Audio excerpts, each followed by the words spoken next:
Let's solve some equations with inverse trig functions. We're going to solve the inverse cosine of x equals the inverse sine of 1/2. Okay, so we have two different functions, which is fine, right? We're trying to solve for x here.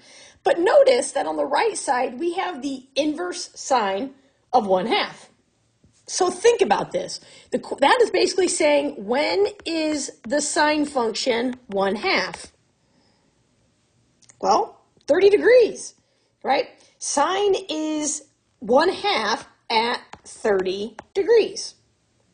Okay, so that means we could say the inverse cosine of x equals 30 degrees.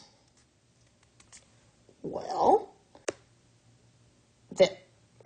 could it be this easy? That if I want to get rid of the inverse cosine, I'll just take the cosine of both sides.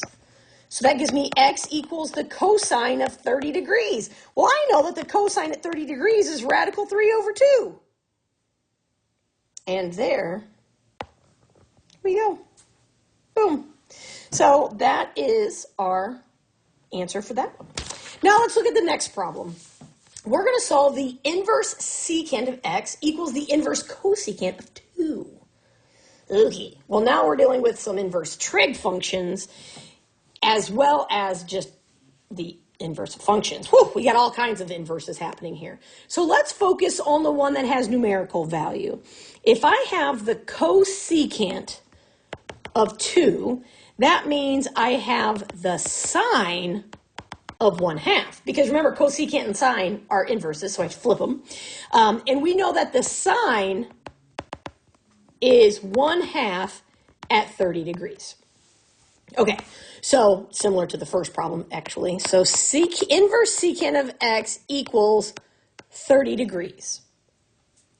Now, if I have this and I say, okay, well, that means I can rewrite this as x equals the secant of 30 degrees. Is that so helpful? Well, maybe. So let's think about secant is related to cosine. So what is the cosine of 30 degrees? Well, that gives us radical 3/2. So what is the relationship between secant and cosine? Well, we flip them. So if the cosine of 30 degrees is radical 3/2, then the secant of 30 degrees is 2 over radical 3. And I need to rationalize my denominators. So x is 2 radical 3/3.